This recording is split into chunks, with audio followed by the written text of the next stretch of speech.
Hi అండి, welcome to my channel Krishna's world.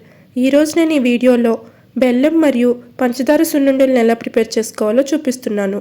ముందుగా stove on చేసుకుని ఒక ప్యాన్ పెట్టుకుని ప్యాన్ బాగా వేడైన తర్వాత 2 కప్పుల మినపగుళ్ళను తీసుకోవాలి. స్టవ్ని సిమ్లోనే పెట్టుకుని మినపగుళ్ళను బాగా ఫ్రై చేసుకోవాలి.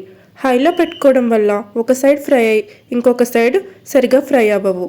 స్టవ్ని సిమ్లోనే పెట్టుకుని మినపగుళ్ళను మిక్స్ చేసుకుంటూ ఫ్రై చేసుకోవాలి. ఇలా ఫ్రై చేసుకోవడం వల్ల మినపగుళ్ళన్నీ ఈవెన్గా ఫ్రై అవుతాయి.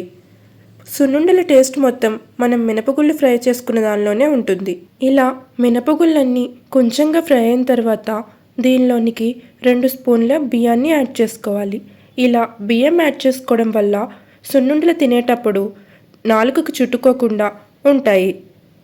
ఇలా బాగా మిక్స్ చేసుకుంటూ మినపగుళ్ళన్నీ గోల్డెన్ బ్రౌన్ కలర్ వచ్చేంత వరకు ఫ్రై చేసుకోవాలి.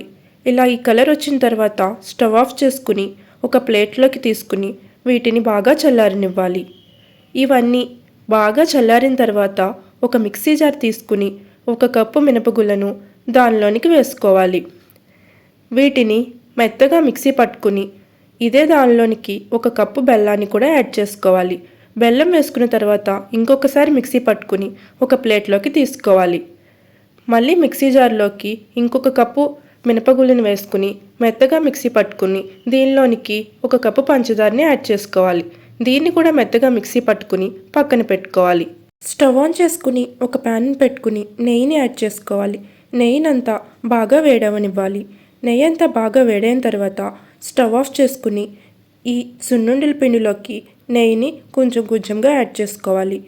1 కప్పు సున్నుండల పిండికి 1/2 కప్పు నెయ్యి అయితే కరెక్ట్గా సరిపోతుంది. నెయ్యిని దీనిలోకి యాడ్ చేసుకుని సున్నుండలను చుట్టుకోవాలి. ఇలా పిండి మొత్తాన్ని సున్నుండల్లా చుట్టుకోవాలి. కరెక్ట్గా కొలతలు చెప్పాలంటే 1 కప్పు మినపగుళ్ళకి 1 కప్పు బెల్లం, 1/2 కప్పు నెయ్యి అయితే కరెక్ట్గా సరిపోతాయి. స్వీట్నెస్ని బట్టి అడ్జస్ట్ చేసుకోవచ్చు. ఈ బెల్లం సున్నుండలన్నీ చుట్టుకున్న తర్వాత పక్కన పెట్టుకుని అదే ప్లేట్లోకి పంచదార కలిపిన పిండిని కూడా యాడ్ చేసుకోవాలి. దీనిలోనికి కూడా కొంచెం నెయ్యిని యాడ్ చేసుకుని బాగా మిక్స్ చేసుకుని సున్నుండల్లా చుట్టుకోవాలి. బెల్లం సున్నుండలు హెల్దీ అయినప్పటికీ పంచదార సున్నుండలు కూడా చాలా టేస్టీగా ఉంటాయి. చేసుకోవడం కూడా చాలా ఈజీ. చిన్నపిల్లలు వీటిని చాలా ఇష్టంగా తింటారు. ఇలా పిండినంతా నెయ్యితో బాగా మిక్స్ చేసుకుని వీటిని కూడా సున్నుండల్లా చుట్టుకోవాలి. ఇలా పిండిని మొత్తం సున్నుండల్లా చుట్టుకుని పక్కకు తీసుకోవాలి. అంతే, ఎంతో టేస్టీగా ఉండే పంచదార బెల్లం సున్నుండలు రెడీ. మీరు కూడా ఒకసారి ఈ రెసిపీని ట్రై చేసి ఎలా వచ్చాయో కామెంట్ చేయండి. మరిన్ని రెసిపీస్ కోసం నా ఛానల్ని సబ్స్క్రైబ్ చేసుకోండి. Thank you for watching.